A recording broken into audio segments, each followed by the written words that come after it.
Mais um destaque aqui do nosso 3 em 1, o presidente Jair Bolsonaro foi ao Twitter nesse sábado informar a determinação do envio de uma proposta que revoga a medida que excluiu da categoria microempreendedor individual ao menos 26 atividades. O anúncio foi feito após a repercussão negativa da proposta, principalmente no meio artístico, principal afetado pela decisão. No entanto, a classe política também se mobilizou. Rodrigo Maia, presidente da Câmara dos Deputados, foi ao Twitter e disse que recebeu um telefonema do presidente do Senado, Davi Alcolumbre. Segundo Maia, Alcolumbre afirmou que pautará um projeto de decreto legislativo amanhã para revogar a resolução do governo.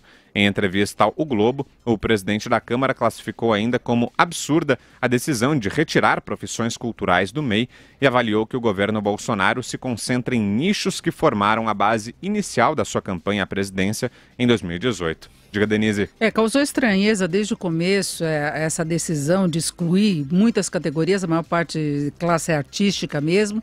Isso produziu, dá munição para o discurso de oposição ao presidente Bolsonaro e não tinha muita justificativa do ponto de vista técnico. A gente até vê muitas discussões no âmbito de uma reforma tributária em relação a incentivos que são dados, por exemplo, o Simples Nacional, mesmo o microempreendedor individual, há uma preocupação do governo, inclusive com contribuições para a Previdência, o quanto que isso pode produzir de desarranjo para a economia. Agora, da forma como essa medida foi formatada, a impressão que se tinha é que tentava penalizar, prejudicar mesmo a classe artística e os pequenos empresários, não é? Que são microempreendedores que seriam penalizados, que não teriam a vantagem de se poder registrar, poderem ter esse registro com um custo menor.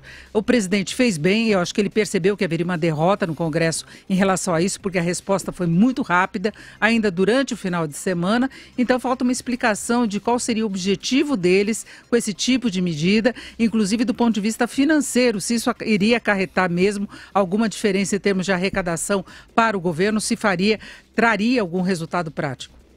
Fala, Constantino.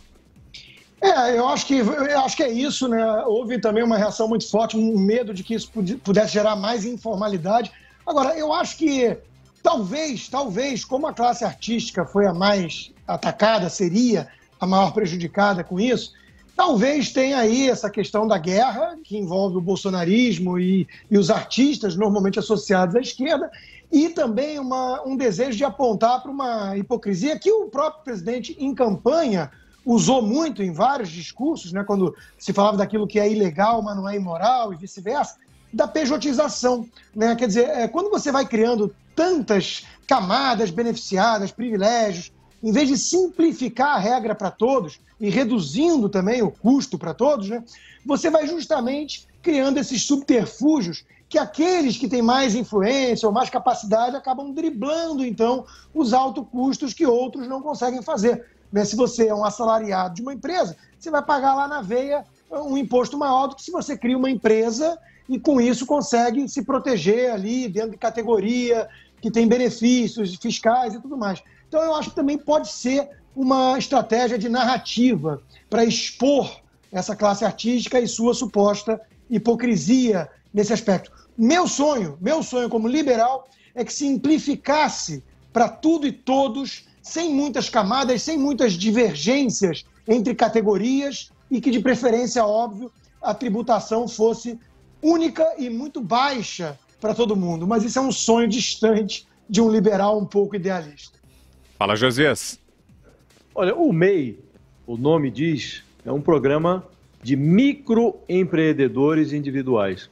Esse programa completou 10 anos agora em 2019. Ele tirou da informalidade alguma coisa em torno de 2 milhões de microempreendedores. No instante em que a principal marca do mercado de trabalho brasileiro é a precarização do emprego, eu acho que não faz o menor sentido você excluir categorias de um programa como esse, de supetão, sem nenhuma justificativa plausível. O recuo determinado pelo presidente Bolsonaro, ele se revelou uma providência de bom senso, porque numa canetada, o Ministério da Economia expurgou do MEI 14 atividades. E não é fato que a maioria era do setor cultural, é metade. Dos 14, 7 tem alguma ligação com o setor cultural. E nós não estamos falando de gente milionária, estamos falando de cantores que tocam em boteco, músicos, DJs, humoristas, instrutores de teatro. Entre os profissionais não vinculados à cultura, foram ali passados na lâmina esteticistas.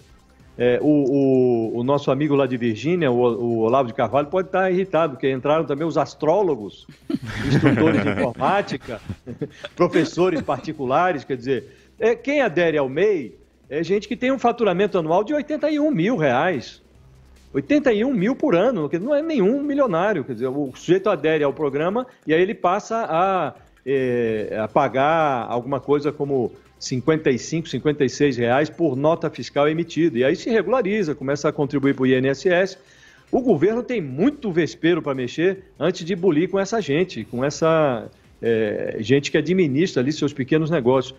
E o Bolsonaro não recuou por bondade, ele deu meia volta porque o Rodrigo Maia foi no Twitter e avisou que iam derrubar isso por meio de um decreto legislativo e já informou, olha, vai ser votado na terça-feira, portanto, amanhã, no Senado, e no dia seguinte a gente derruba na Câmara. O Bolsonaro achou que era o caso de recuar, recuou. Nem sei se já editaram o ato. É bom que editem, porque tem potencial para cair no Congresso se não editar.